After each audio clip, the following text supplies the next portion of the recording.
Ruiz for Regular News here at the world-renowned Wildcard Boxing Gym in Hollywood, California. Catching up with Daniel Chucky Barrera back in action after his February fight. Same venue, Chumas Casino.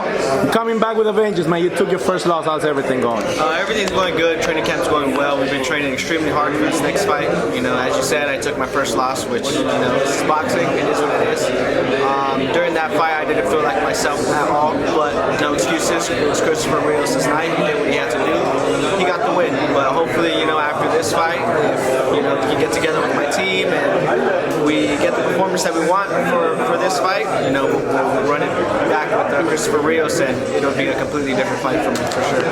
You gave all the props to Christopher Rios. I was witness. I was there ringside covering that fight. I got to speak to both of you fighters. He applied all the pressure. You did all the things you say you were supposed to do, but you didn't. Now you have a new opponent. Now, what can you tell us about Sudito Bravo? Well, this guy, you know, he's tough. I've seen a couple videos on him. He comes forward, same thing, which is good. You know, we need more practice with people that come forward. I think people think that that's my downfall of my boxing ability, but it isn't. We're more than ready for this next fight. I've been training extremely hard. One of the hardest camps I've ever had. Strengthening, you know, 10 rounds of sparring, just non-stop working. I'm extremely confident that I'm gonna put on a great show this next fight and give the fans what they want, hopefully a knockout. Going back to the February evening at Chumas Casino, you say you're gonna maybe take some time off. What did Daniel Barrera do in those 3+ months of maybe training camp, taking a little break, clear your mind? What was going through Chucky Barrera's? Definitely clear my mind.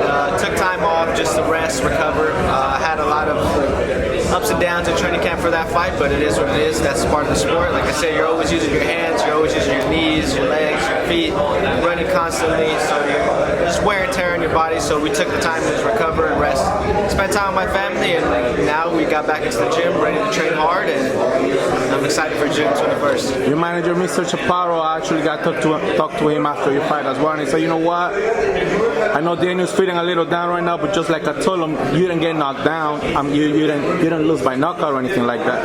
It's just a little curve down the road. But what's new for Daniel Barrera? Just honestly, the mentality is different now. I think I would go in there just trying to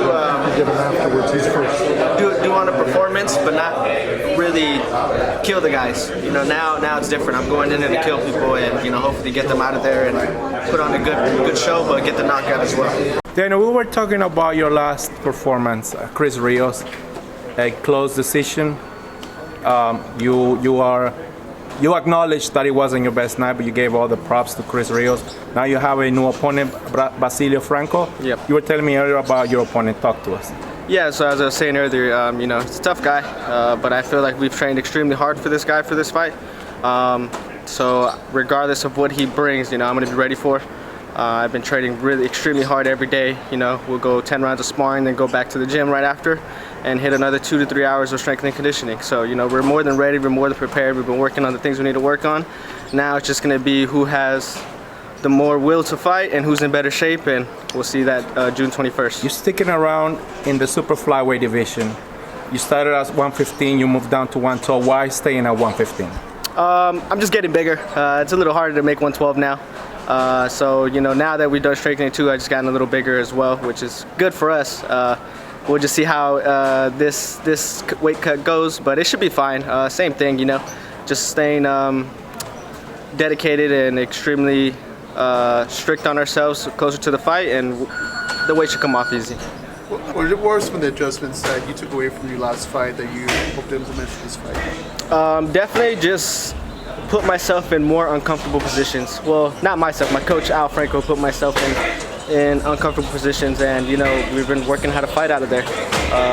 Whether you're extremely tired, it's the last round.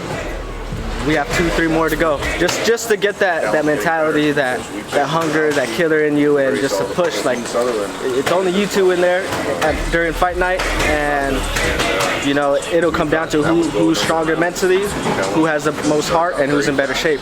at the end of the day if you guys are equally matched on skill base. So we've just been put in comfortable positions, even in sparring. I would spar 6 rounds with the guy, and then 4 rounds after that with another fresh Japanese fighter. And you know, the guy's coming in fresh, it's even harder. He's sharp, he's fast, he's strong, so I gotta even work even harder at that. So I think this camp just pushed me harder mentally, physically, and just got me a different mentality for this fight. Do you, even though, have you fought any southpaw opponents in the past?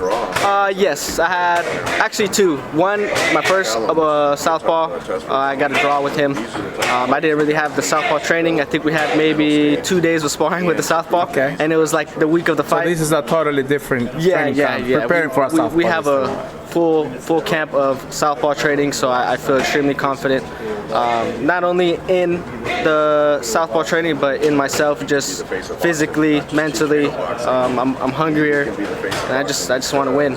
Will you give Basilio Franco a rough welcoming here, fighting in the States for the first time, even though he was born here? He's fought all of his fights in Mexico. Of course, you know, it's tough to get to even step in the ring. So I give everybody that steps in the ring props. But now that he's coming to the States, making his debut, which is it's good for him.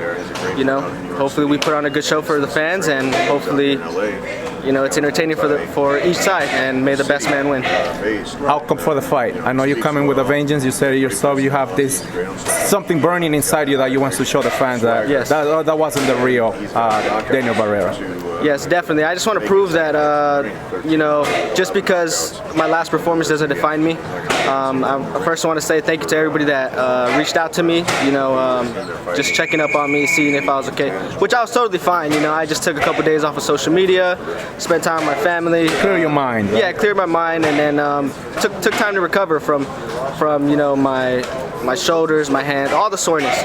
But other than that, yeah, I'm very extremely excited to get back into the ring and, you know, prove to everybody that this last fight does not define me, and you guys are going to see a new Chucky, a hungrier Chucky, and I think a stronger Chucky this year. There you have it, June 21st. Do not miss it. Returning to action, Daniel Chucky Barrera against Basilio Franco. Thank you very much.